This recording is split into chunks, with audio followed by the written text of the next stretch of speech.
of Hurricane Beryl, and they both asked for help from the federal government. Because of the governor of Texas is currently out of the country, the president then called the lieutenant governor of Texas to ensure that Texans are getting the resources they need and deserve following this devastating storm.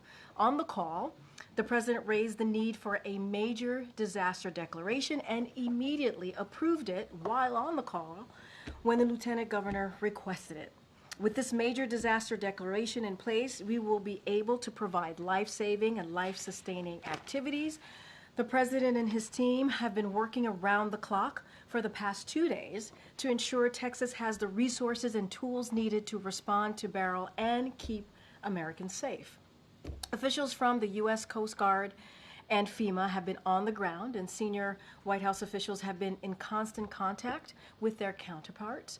While the storm has passed, our greatest concern right now is power outages and extreme heat. So we want to encourage residents to remain vigilant as temperatures rise, especially older adults and those with underlying health conditions. Fortunately, 800,000 have had power restored overnight, and we expect another 1 million to have their power restored today. The federal government has also offered generators to help reduce the impact of the power outages. The president continues to take decisive action to help the people of Texas recover, and he looks forward to working with the state to get more critical resources to the people that need them. I also want to share one additional scheduling item with all of you as well at the top. In addition to many NATO meetings we announced yesterday, on Thursday afternoon, President Biden will meet with President Zelensky of Ukraine to discuss our unwavering support for Ukraine as it continues to defend itself from Russian aggression. That meeting will be at 1:30 p.m. at the Convention Center, which, as you all know, is where the NATO sessions are being held, and it will take place just before the NATO-Ukraine Council meeting. This will be the third meeting between both presidents in recent weeks, following their sit-down in France and also a sit-down at the G7 in Italy, and it will further demonstrate the strength of the partnership between our countries. And finally, just a personal note here, I want to say a few words about Sam Michel here, who served as acting deputy press secretary for the good part of this year. We are sad that today is indeed his last day, but we are so grateful for his service, and he has been an incredible colleague. We were lucky to have him on our team, on our press team. His sharpness, his ability to stay calm under pressure, and his strategic thinking has been a real asset to us all. Sam, you will be greatly missed. Thank you so much for being on the team and stepping in when we really needed you. Okay, all right, Sung Mei. Thank you. I just wanted to get a clarification on the letter that was sent last night. Sure, absolutely. From Dr. O'Connor. And you can correct me if I'm wrong, but it didn't seem to explicitly describe the nature of Dr. Kennard's meeting with Dr. O'Connor. So can you say whether that one meeting was related to care for the president himself? I can say that it was not. It was not. Okay, that's great. And can I just ask why that information that was released last night just wasn't said at the briefing yesterday? Well, no. Actually, a lot of what is in the letter was said at the briefing, to be very, very clear. I said many of the things that were laid out in the letter was actually repeated right here behind this lectern at this podium yesterday. It was what said that. Hold on. I said many of the things, and we got clarification, obviously, from Dr. O'Connor, but it was in line with what I said. When I said only 3, right? I said only 3 visits that this particular doctor had. I said a neurologist. What I was not able to confirm is the name, and the reason why is because we do not share private information. That is something that we respect, and we wanted to make sure that we protected our consultants here that work with the White House Medical Unit, their security as well. And so that is the one thing that I was not able to confirm. Obviously, Dr. O'Connor's letter confirms that, but we had to get permission from Dr. Kennard and also the president in order to put that information. And it is not normal, and that also states that in Dr. O'Connor. But many of the things that I said right here at this podium is in the letter. And can I just also ask a little, this is the second time in less than a week where the briefing had prompted a need for later clarification on questions about the president's health. And I'm just wondering if you could speak to... So I disagree. I disagree, Sungmin. It's not. Yesterday, a lot of the things that I said right here in this briefing room, I know you were not in the briefing room, it's in the letter. It was in the letter. It was being incorrectly assumed and insinuated that the president had seen Dr. Kennard more than 3 times. I said that it was only 3 times that the president had seen a neurologist. I didn't confirm the name, but I did say it was only 3 times. It was being incorrectly assumed and insinuated that the president was being treated for Parkinson's. I said right here that the president was not being treated for Parkinson's. I actually went a step further and said he wasn't taking medication for Parkinson's. I said that right here. It was also being assumed and insinuated that Dr. Kennard was someone who only worked on Parkinson's when, in fact, he's a general neurologist. That was something that Dr. O'Connor was actually able to confirm, that he was a general neurologist, in fact, a general neurologist. And we also wanted to we just wanted to set the record straight. And so, you know, it is important. We believe it was important to all of you. I actually even said here at the podium, if there was more information that we could provide, we would do that. We would do that. And we did. But many of the things that I said right here is in the letter. Is in the letter. Does the president feel like he's beat back this effort to force him to step aside? Look, you know, you heard the president yesterday when he called into Morning Joe, did about 18 minutes of Q&A yesterday morning. He spoke very, very, I think, forcefully, passionately about where he stands, about how he sees things moving forward. And we also have said many times, we respect members of Congress, we respect their view, but I also want to say there's a long list of congressional members who have been very clear and in support of this president, whether it's the CBC, who gave a full support, the Congressional Black Caucus, for folks who are watching and are not sure what CBC is.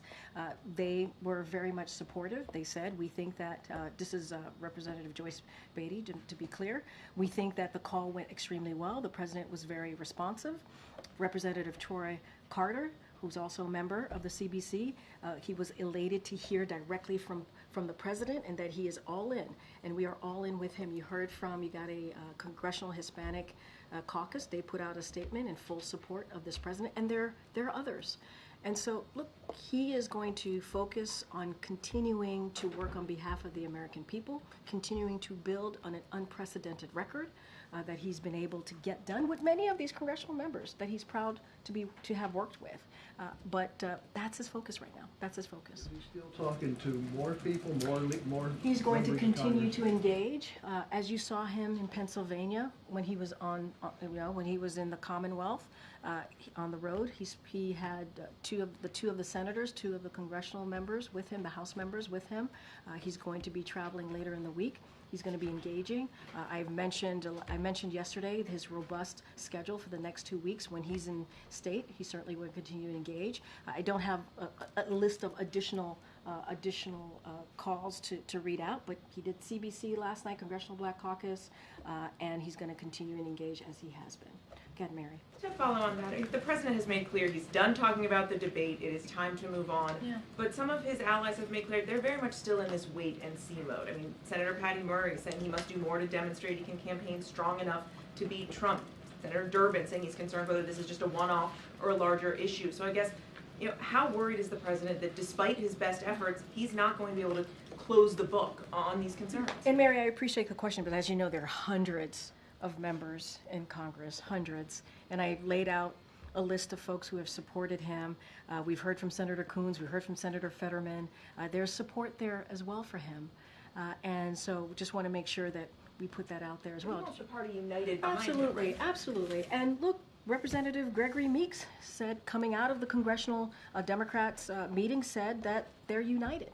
And you just saw the Dem Caucus leadership take questions from some of your colleagues over at the Capitol. So that is important as well to note. But look, he had a bad night. We've talked about it. He understands people's concerns. We have been out there, as we have been in previous months, but out there obviously in the past 10 days, more than 10 days now, since the debate. And you see from his engagement with everyday people on the ground, you see him with congressional members who are showing their support, speaking on behalf of this president while we're on the ground in that respective state or commonwealth, being where we were in Pennsylvania on Sunday. And so we're just going to continue that.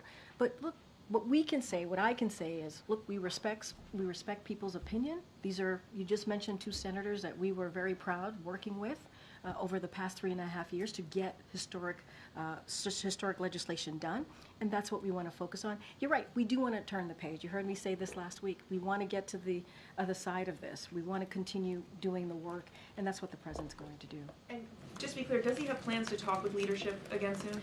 I don't have any calls. We don't have calls to read out or to preview. He is going to continue to engage. I just don't have anything right now to share at this moment. He talked to CBC, again, the Congressional Black Caucus members yesterday. They had a very, very good call, and so he's going to continue to engage.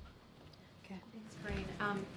The White House has obviously fielded a lot of questions in recent days about the president's health, whether the White House has been forthcoming or not about that issue. And I just wondered, have the last 12 days made you reconsider any specific statements that you might have made in recent months on that issue? I appreciate the question. I really do, and the opportunity. I think there has been moments here when I have said, and especially in the gaggle, I think, and actually yesterday, if I have, said, misled in something that I've said or haven't had the full information, I actually own up to that. And I actually say, I will do my best to get you the information. Hence the letter for Dr. O'Connor, right? And so I will, I've always said, I've always been committed to doing the best I can to give you the information that we have. That is a commitment from the team. It has been an unprecedented time. I think you guys could admit that, right? It is an unprecedented time. And so we are meeting the moment, a new moment that has never really existed before. And so we want to make sure that we get you all the information that we have. And when we don't have it, we do try our best to provide that information. And so that is something that I'm going to continue to do. And I've always said, it is an honor and a privilege to be standing in front of you every day, exercising in the freedom of the press. This is a briefing that is watched around the world because we lead in democracy, right? We lead in the freedom of the press and what that looks like.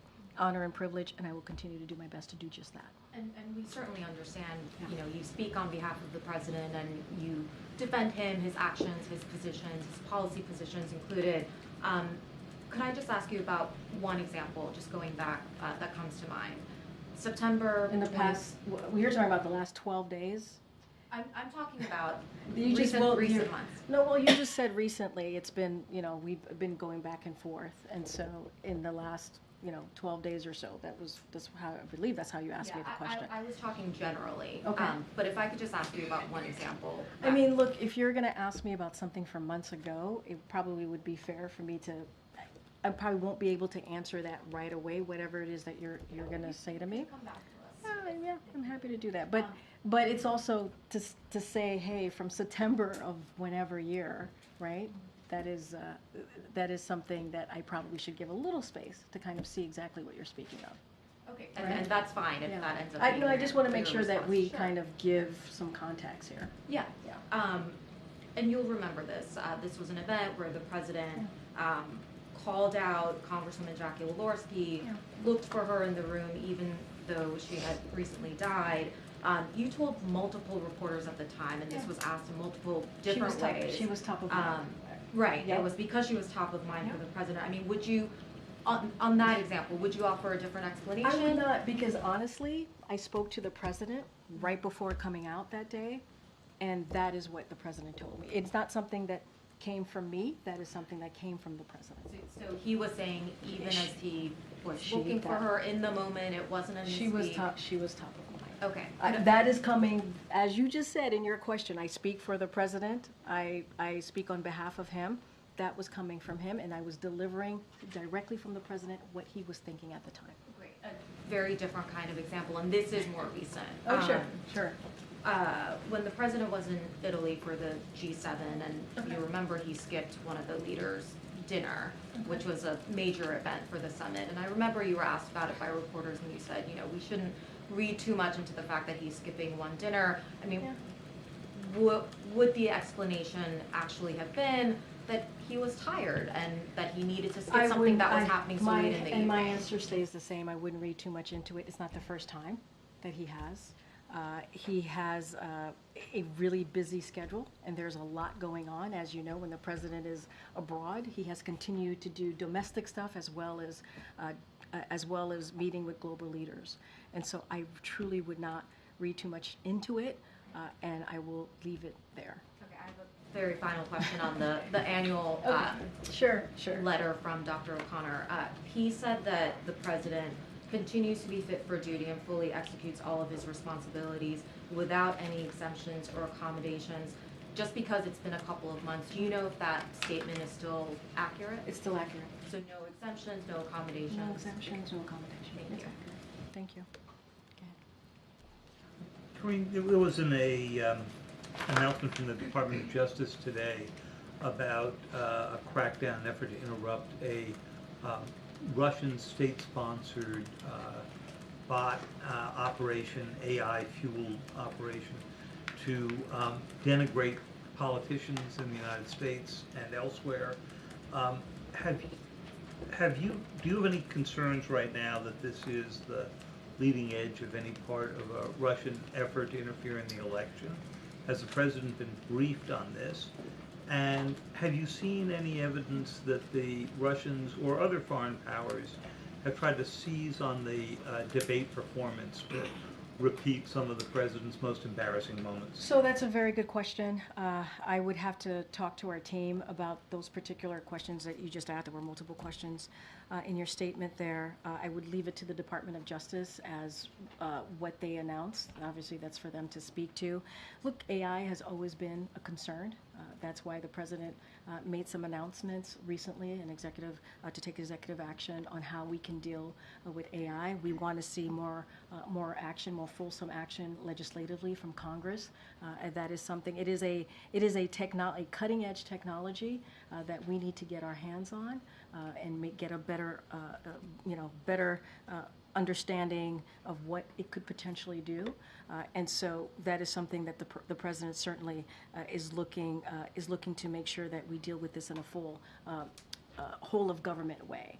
On those particular questions, I would have to check in with our team here, and obviously whatever's related to the Department of Justice in that statement, I would refer you to them. Yeah, that's great. You said just a minute ago that the president wants to turn the page on the last couple of weeks and get to the other side of this, where the White House wants to. Has President Biden seen enough support over the last 36 hours from fellow Democrats in Congress to now start turning the page and look ahead? I mean, what's his reaction been to what he's seen since Congress has gotten back? I mean, it's very similar to how I answered the question to one of your colleagues. He's very much focused on what's ahead, right? He's very much focused. He has a fulsome, robust schedule in the next 2 weeks that we laid out for all of you. He wants to focus on that, the messages that he wants to come out when he goes to Texas next week, when he goes to Vegas next week. He's going to be on the road on Friday as well. I also want to say, look, he is proud of the Congressional Black Caucus, who said they have, he has their support. The Congressional Hispanic Caucus did the same, and other members of Congress, obviously. And so, look, he wants to move forward. As your colleague said, definitely unite the party, continuing to unite the party. We heard from Representative Meeks, who said that Democrats, the Congressional Democrats, came out of the meeting today united. I think that's important to note. But the president's going to move forward. He's going to move forward, and he's going to continue to go out there, engage with the American public, like you saw him do in Pennsylvania, and he's going to stay focused on that. Does he feel like he's weathered this storm, so to speak? Look, I think that he is more determined than ever to continue to get the job done, to continue to build an economy that works for all, to continue to make sure that we have a middle class, right, that is strong, right? That we don't have a trickle-down economy, that economy that's built from the bottom up, middle out. That's what he wants to continue to do. I think this week with the NATO Summit, the 75th year of NATO, let's not forget, NATO has helped to protect Americans and also protect the world and what it's been able to do for the past 75 years. You're going to see the president engaging with 32 leaders of this alliance. I think that's really important. That's, again, on behalf of the American people. So he wants to do that. He has a lot on his mind, and as it deals with making sure we deliver for the American people, that's what he's going to focus on. Okay, Peter, I know we had our chat yesterday. Yes, thank you, So go Karine. ahead. Does President Biden commit to serving a full second term if reelected? Yes. Thank you.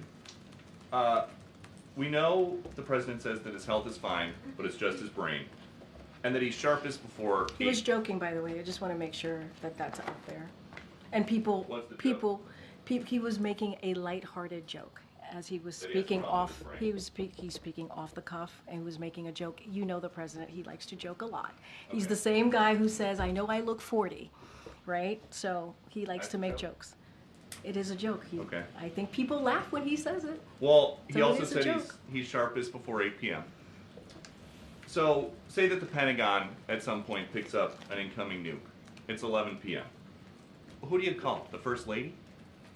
He has a team that lets him know of any news that is pertinent and important to the American people.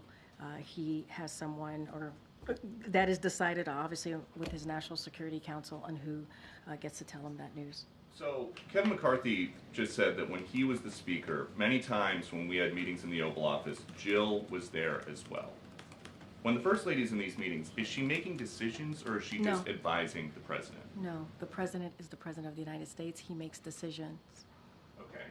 Another family member. President Biden has told me before, he and his son don't have any business dealings together.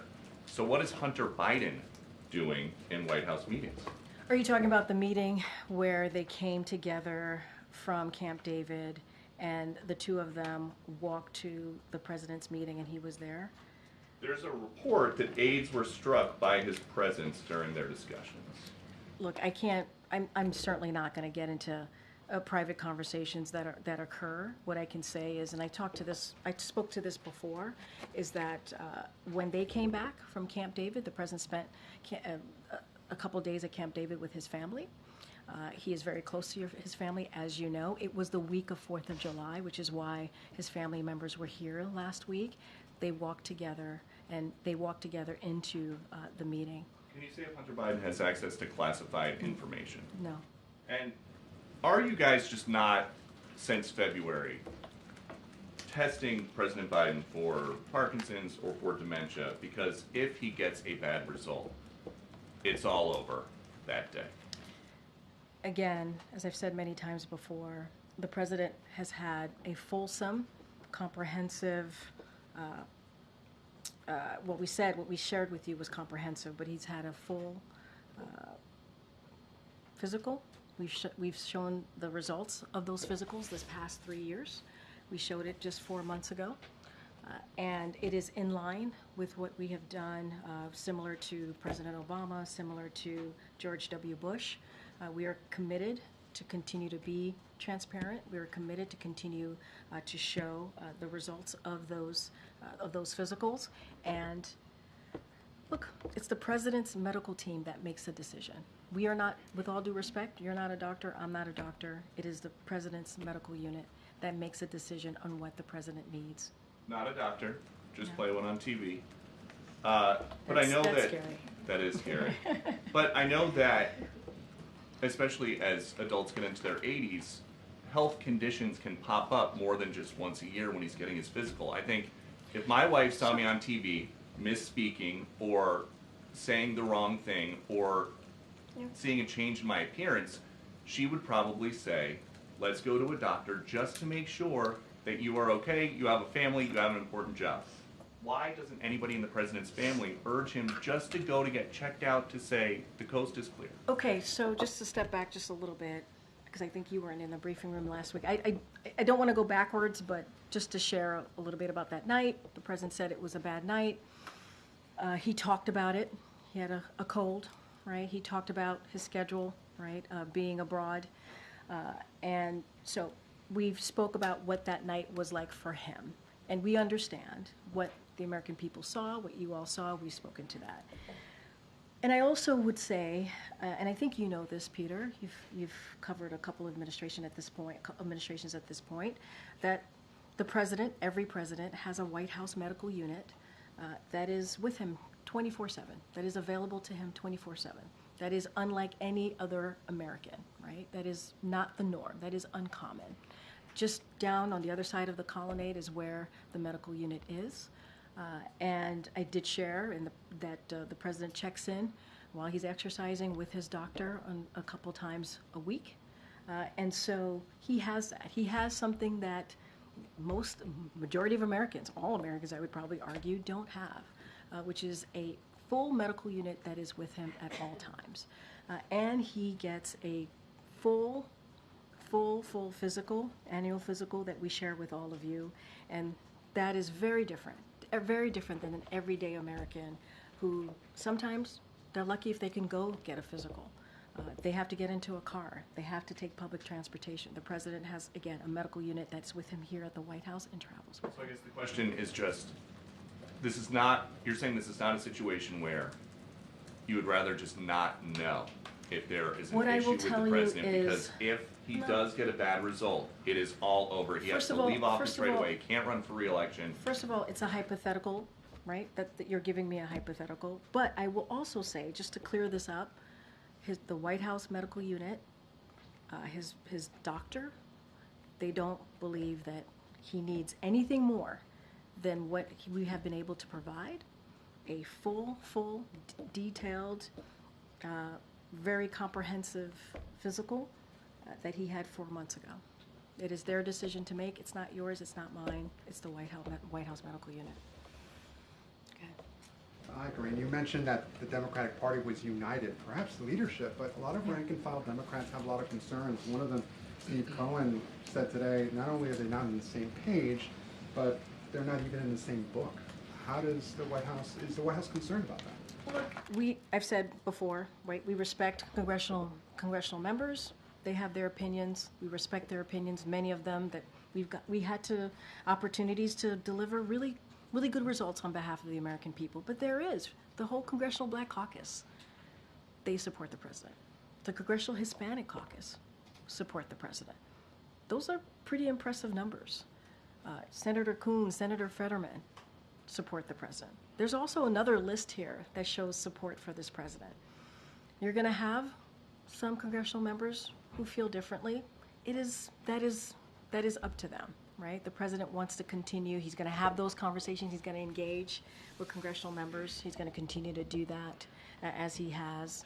That's not going to stop. Obviously, the campaign is doing their work. We're continuing our engagement with congressional members as we do pretty much all the time on whatever issue we want to work with them on. So that's not going to change. You heard from AOC, the Congresswoman from New York. She said, the matter is closed and I support him. Right? You heard from Maxwell Frost, who was on CNN today, was very supportive on CNN. So you do have others out there, just today or yesterday, giving support to the president. I can't, you're mentioning one person, but there are others as well. Yeah. On a separate topic slightly, Cedric Richmond this morning, he said that the debate stage was words, the debate stage was performance. I would say look at actions and accomplishments. President's allies have made some version of that argument to not pay attention to what he said on stage, but what his accomplishments are. But when you're the president of the United States, don't words matter?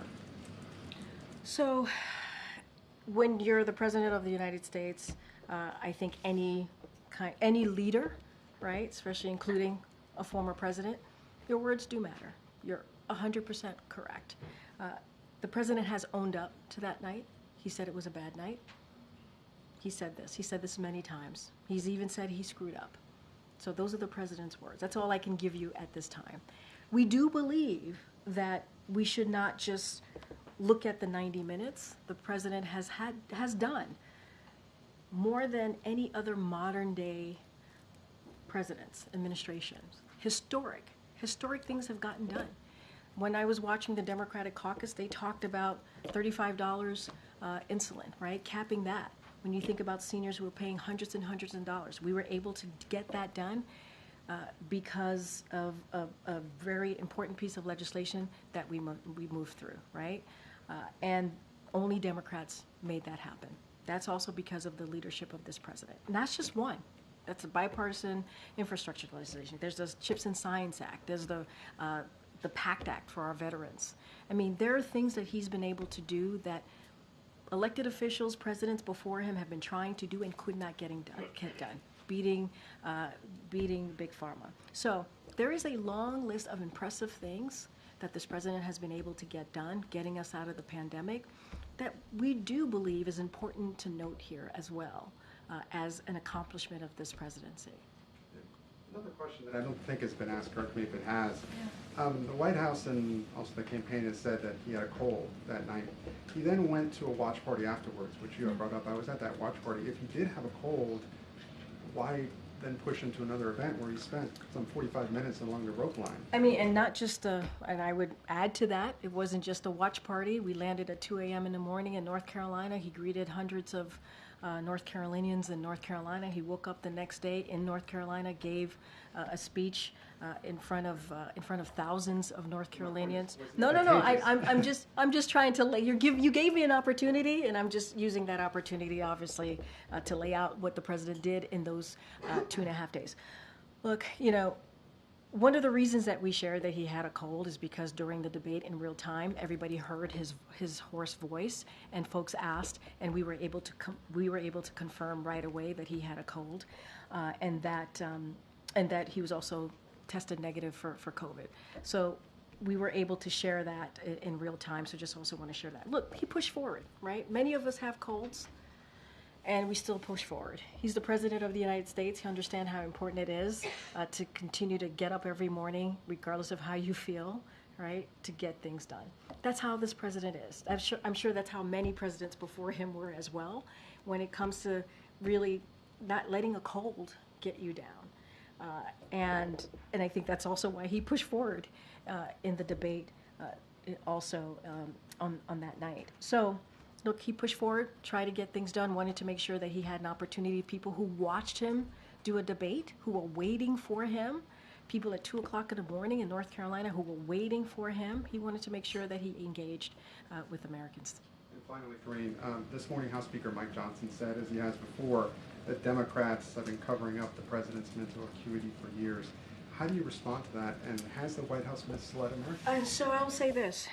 Americans out there, folks who are watching, who are not normally in the day-to-day of what's happening in this world, there is a comprehensive full comprehensive medical report on the website, whitehouse.gov.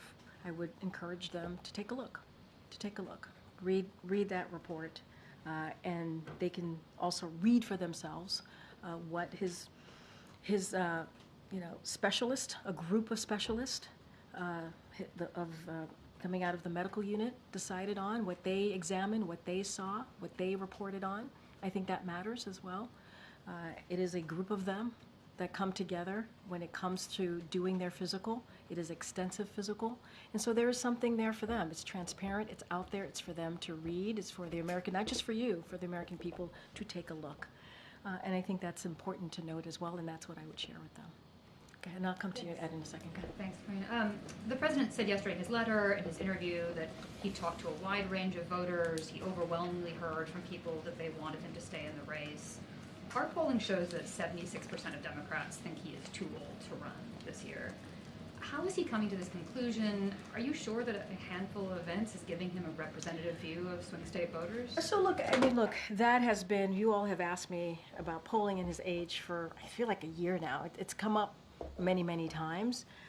And, I'm not going to speak to polls. It's not something I'm going to do from here. I'm just going to let the experts, the pundits, and all of you. He's saying he's conducting his No, own poll wait. effectively, I isn't he? was about to answer your question. Just give me a second. Look, for the past 3.5 years, the president has been out there talking to voters.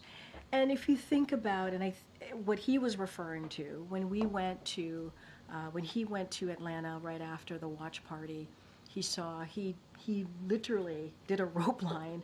Some of your colleagues were there. Some of your colleagues spoke to some of the folks who were there and heard from them directly. He heard from folks at the rope line. I mean, these are everyday, engaging with everyday people. That's what he did. Landed at 2 a.m. in the morning in North Carolina, hundreds of people there. He did a rope line, engaged with everyday people. The next day, thousands of people were at the North Carolina event, and you heard chants, "Let's go, Joe. We love you, Joe." I mean, that's something that you feel, right? That's something that you feel out there, and that's what he feels out there. The next day, he went to New York, and he was able to speak to some supporters there, and then went to New Jersey. So it is a continuation. On Sunday, 600 people at the church. If you watch that service, you heard from that congregation. If you watched him in Harrisburg, you saw him engaging with people. I mean, there's nothing that takes away, all respect to the polling out there, but nothing takes away, I don't think, from engaging with everyday Americans. I think that matters too. And I'm just laying out the last 10 or 12 days, right? That's just the last 10 or 12 days. One more. Over the weekend, the New York Times reported on a senior White House official who apparently had worked with the president in his vice presidency in the 2020 campaign, said he shouldn't seek re-election. They thought he was not up to it, was showing signs of his age. Does the White House know who this person is or making the effort to find out? And are you comfortable having someone who apparently is traveling with him and working with him in this way who thinks this? I mean, look, that is the first time I've ever heard that was in that reporting. This is not the last administration where we try to find who is speaking or leaking. That's not something that we do here. Everybody has their opinion, but that is the first time I've ever heard anything like that. I've never heard anyone speak in that way from here. Get it. To follow up on something you were saying again about congressional outreach, has the president spoken to, does he plan to speak with any of those that have publicly called for him to go? Look, I don't have a list of people that the president's going to call. He's going to engage with congressional members. That's something that he's going to do. I can say, I'm sure folks here in his Office of Legislative Affairs has had regular communication with everyone. I just don't have a list of who he's going to speak to. But the president is always willing to speak to people who agree with him and don't agree with him. You know that about him. If you've covered him, he's very much that type of president. I just don't want to get ahead of his decision on who he's going to call and how that's going to look. One thing I don't think we've gotten public clarification about yet. In the interview Friday night, he was asked, "Did you watch the debate?" And he said, "I don't think I did. No." Did he watch the full debate, or what of it has he watched? That's a good question. I never followed up with him, and I meant to. I have not asked him that question. I was there in the room when he was being asked that question. I just never followed up. That is something that, we could follow up with him on. I have not. Okay. I'm sure he's seen clips. I just haven't asked him that full question. One other thing that's come up. It's getting round the clock coverage, right? From all of you. One other thing that's come up in the last little bit, the Director of National Intelligence, Avril Haines, I don't know if you've seen this, issued a statement a little while ago saying in part, in recent weeks, Iranian government actors have sought to opportunistically take advantage of ongoing protests regarding the war in Gaza, the playbook we've seen other actors use over the years. We've observed actors tied to Iran's government posing as activists online, seeking to encourage protests and even providing financial support to protesters. She goes on later to urge Americans to remain vigilant as they engage online with accounts and actors they don't personally know. But that's a pretty big charge to make, that Iran may be trying to influence these protests in the streets of the United States. So yes, I know what you're speaking of, what the DNI warned about. Obviously, for any specifics, I would have to refer you back to Director Haines and her statement. But broadly speaking here, just bear with me for a second, Iran is seeking to opportunistically take advantage of protest. So I want to echo the DNI's remarks today. Americans across the political spectrum acting in good faith have sought to express their own independent views on the conflict in Gaza. The freedom to express diverse views when done peacefully is essential to our democracy. At the same time, the U.S. government has a duty to warn Americans about foreign malign influences activities. This is important to help Americans guard against efforts by foreign powers to take advantage of or co-opt their legitimate protest activities. We will continue to provide these warnings as they arise. And today I just want to convey a firm message from here to Iran and any other foreign actor that seeks to conduct these types of influence activities, meddling in our politics and seeking to stoke division is unacceptable. And we will continue to expose attempts to undermine our democracy and our society just as we are today. That is something that we will continue to do. The U.S. government will continue to vigorously support and defend Americans in their exercise of their First Amendment rights to protest and express political views peacefully. At the same time, we will continue to warn against expose foreign efforts to meddle in our internal affairs and attempt to amplify conflict. The former is an essential part of the robust functioning democracy. The latter is a threat, and it will not be tolerated. And the president's been read into all this? He's been briefed. No problem with it being shared publicly? He's been briefed, he's been read in, he is aware. And we believe, as I just stated here, it is our duty. It is our duty here as the U.S. government to share that. Okay. I have a question about the NATO Summit. Sure. There has been a lot of discussion about Ukraine, but also the southern flank of NATO, countries like Italy and Spain. They want the summit to approve a new strategy to improve relations with countries in North Africa, the Middle East, and work together in challenges like migration or instability. So does the U.S. support this, and is the president trying to or planning to meet with any leaders of the southern flank? So look, I think we announced some of the bilateral. We announced the one with the UK Prime Minister. I just announced with President Zelensky. We will do our best. You know, the president is hosting the 75th NATO Summit, so he's going to be pretty busy engaging with global leaders and obviously hosting the event. So if we have anything more to share, I know my colleagues at the National Security Council will do our best to share that with you. We're going to have some deliverables. We're going to have some statements to make, declarations. I'm not going to get ahead of any of that. So I'm just going to let this summit begin and let the president actually lead these next couple of days. Does the president support this strategy? I'm saying to you, I'm not going to get ahead of the summit. We're going to have many conversations, many meetings here. I just want to be super mindful. You also asked me about any other bilateral engagements. We've already announced two, and so just don't want to get ahead of anything else. Things happen. When the president is there, he gets pulled to the side. We do pull-asides. We try to share them in real time as quickly as possible. I just don't have anything to share outside of that. Okay. Sticking with NATO, are there any details you can share on President Biden's meeting with President Zelensky? Just any details on potentially what they might discuss? If Biden had said he would announce new air defense for Ukraine, will that come up at all? We will definitely, there will be more air defense that we will be announcing. Don't want to get ahead of the president. Look, you saw, as I announced at the top, you saw the president do a bilat with President Zelensky in France and also at the G7. It is always, obviously, part of those conversations is to continue to show our unwavering support for Ukraine. The president has led in this effort globally, right? If you think about NATO and how the strength of NATO and how it has grown +2.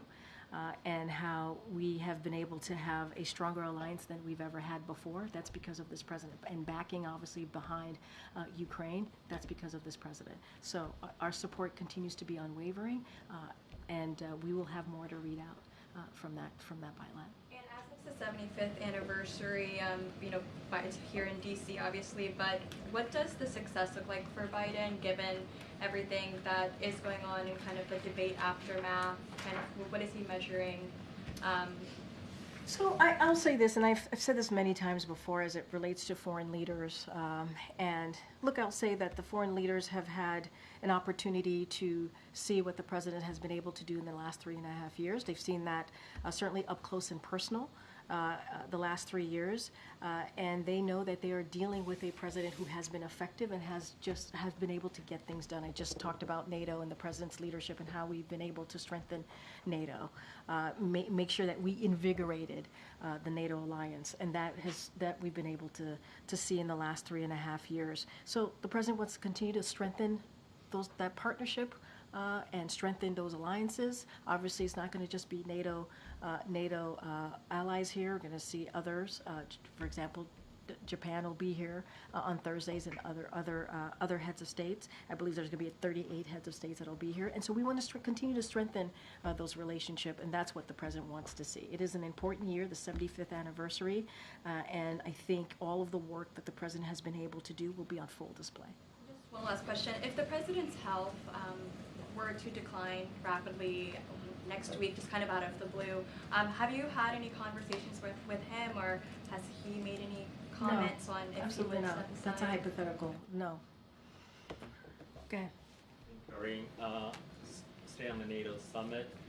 While the summit, of course, is being held in Washington, China is criticizing NATO as the relic of Cold War. It's causing a high security risk to the world and the region. What is the White House response to this? So look, Russia's aggression against Ukraine poses a threat to transatlantic security. That's what it does. And it shows how critical the NATO alliance is and how important it is to continue to make sure that it is strong. And that's what the president has been able to do. I am not surprised, we are not surprised that China doesn't understand that though considering how they are actively enabling, right? They are themselves enabling Russia's war in Ukraine, so it doesn't surprise me or surprise us that statement was made. But look, NATO is an important alliance. It's been around for 75 years, protecting U.S. Americans, American citizens, but also the world. And so we are going to continue to strengthen that alliance. Second question. Indian Prime Minister Modi is visiting Russia. We all seen the footage that he's hugging, being friendly with Putin, also seeking deepen bilateral relationship. We see that, so that Ukrainian President Zelensky already expresses disappointment. Is the United States concerning that India, as a U.S. ally, might be actually adding Russia either unintentionally or intentionally? I believe my NSC colleagues have spoken to this. I'll just add that and just reiterate that India is a strategic partner with whom we engage in full and frank dialogue, including their relationship with Russia. And we've talked about this before. So we think it's critical that all countries, including India, support efforts to realize an enduring and just peace when it comes to Ukraine. It is important for all our allies to realize this. And so we also believe India's longstanding relationship with Russia gives it the ability to urge the President Putin, to end his brutal war, an unprovoked war in Ukraine. It is for President Putin to end. President Putin started the war, and President Putin can end the war. Okay. Thank you, Karine. A couple questions on unrelated subjects. First, there's been some reporting by my colleagues in the British press that His Majesty King Charles would like to visit his grandchildren in California and could do so in conjunction with a state visit. Has there been any discussion, or will there be any discussion between President Biden and Prime Minister Starmer about such a visit? So I don't have anything to share. That is something, obviously, that the State Department and NSC would certainly engage on if that were to be the case. As you know, the new Prime Minister will be here for the NATO alliance. I just mentioned that there will be a bilat between President Biden and the new Prime Minister, so the President looks forward to that. An upcoming visit that involves the King Charles. I don't have anything to share at this time. Okay, next question. The President yesterday on Morning Joe said he wanted to make sure that the average voter out there still wants Joe Biden to be running for president. And you've rattled off a long list of campaigning engagements that he's had over the last 10 or so days since the debate. Those engagements, whenever the president travels, whether it's part of the campaign or official travel, there are advance teams. People who get near him are screened either by the Secret Service or the campaign or both. So how are these groups of people he's meeting with supporters of his? They are supporters. They get to these official events, these official campaign events. They are known to be supporters of the campaign. They self-select by coming to his events. How are groups of people that come to his events, make the time out of their day to do that, and are vetted by the campaign and allowed into these events, representative of the average voter? And I have one more. So look, I'm going to be really careful because you're asking me a political question. You would have to talk to the campaign on how the process works, right? No, wait. Give me a second. Give me a second. On how that process works, on who's at these campaign events. So I just want to make that clear because I have to say that from here and make that clear. I would remind you that 14 million people, this is something that I can talk about, voted for the president in the primary. That's 87% of the vote. That matters. Those numbers matter. So that is kind of a reality, a data point that matters as well. And so I'll just leave it there. But I think it does matter. I hear the question that you're asking. He's still engaging with everyday people. He's still hearing directly from them. They're still sharing information, sharing how they feel, sharing how they see the future of his presidency, and I think that matters as well. As far as who's in the room, how that comes together, who's in front of him, you would have to speak to the campaign about that. Last thing, you've described his engagements with Dr. O'Connor on a regular basis as check-ins. That's what you described him having after the debate, a check-in versus an exam. Can you elaborate on what the difference is between a check-in and an exam? At these check-ins, does Dr. O'Connor or another staff member take the president's vitals or anything like that? So I've talked about this on Friday. They're verbal check-ins with the president. They check in. As the president's exercising, that's usually how this happens.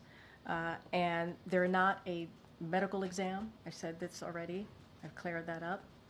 It's not a physical. It is a verbal check-in that the president does multiple times with his doctor. It's normally as he's working out. Does anyone from the medical unit take the president's vitals on a regular basis? What I can tell you is he gets regular check-ins. He does regular check-ins a couple times a week with Dr. O'Connor, and that is for his doctor to decide on. That is not something that I can speak to from here. Go ahead, Karen. Thank you. The president's come out very aggressively in the past 24 hours, from that letter to Democrats, the call into MSNBC, the phone call with donors, the CPC last night. Was that his decision personally to step up that outreach? It has been. He's ready. He's on fire. He's ready to go, and he wants to get out there and continue to show that he has more work to do. Right? He has more important issues for the American people to get done, and so he wants to get out there. He's always has, though. I mean, the last 2.5 years, 3 years, 3.5 years, he looks forward to getting out there, speaking directly to the American people. And I know we say this, and I know sometimes you guys don't believe us, but he does want to engage with you all. He does want to talk more to the press. And so now we're certainly going to continue to create opportunities to do that. He's done interviews 47 times in this year alone, and we're going to continue to create opportunities to do this. We're going to get out there so he can engage with the American people more directly. So we're going to continue to do that. But in terms of, especially in the last 24 hours, that type of outreach to ease concerns among Democrats about his campaign continuing, was there something specific that he heard or read that prompted this, would seem more like a flurry over the last 24 hours, that didn't happen last week? We really saw him doing more. I get it. Yesterday. No, I get the question. Look, I wouldn't say there's anything specific. This is something that he wanted to do. And if you think about it, he's been on the road a lot since the debate. He was on the road on Friday. He was on the road on Sunday, and then right out of the debate, right, he did about 2.5 days of going into about 4 states. So he's just been on the road, busy, engaging with Americans. But And he did the ABC interview, as you know, obviously. And so he wants to do more. He wants to do more. There's nothing specific, but he understands. He understands what you all saw, right? He understands he had a bad debate. He understands that what Americans saw. So he wants to go out there and continue to prove to all of you that, he can continue to do the work and the Feel job. that outreach is working to ease those concerns after the bad debate? I mean, look, I think he's, this is kind of the questions that I got from other colleagues. He's hearing directly from the American people, and I think that matters. I think him being out there and Americans seeing him directly, being able to touch him and ask him questions and see him face to face, I think that matters. And so, look, we're going to continue to move forward and do what we have to do. All right, I think I can take one more. Go ahead, Aria. Thank you so much. So we've seen the president being on the ground more, but we've also heard a slightly new tone from him. He said he was frustrated with the elites of his party. He dismissed polls. He criticized media coverage, saying journalists get election results wrong. So is this the kind of tone we should expect to hear from him going forward? And does he believe this is the kind of tone that the average voters, as he says, expect from him? Look, I would say this. I think what we've seen the last 10 to 12 days is certainly fundamental to the Joe Biden story. He is someone that is certainly counted out many, many times in his career. People tend to knock him down, and you hear him say he gets back up. This is the story. This is the story of him standing up for himself, standing up for millions of Americans, and certainly millions of Americans who back his leadership. And like him, care. They care about working people. They care about getting things done. And it really truly is who he is at his core, to fight not just for himself, but what he believes in. And he has seen this over and over again. People count him out. People say he's not going to win. People say, all of the negative things that they want to put at his feet, and he proves them wrong. Over and over again. You think about 2020. Folks said the same thing. He's not going to win. He's not going to make it. And he won. In 2022, we had a midterm election. And going into that midterm election, it was supposed to be a red wave. There wasn't a red wave. Happened in 2023. Now we're in 2024. And he's going to continue to fight. That is his commitment. That is quintessential Joe Biden story. That is fundamentally who he is to continuing to fight. All right, thanks everybody.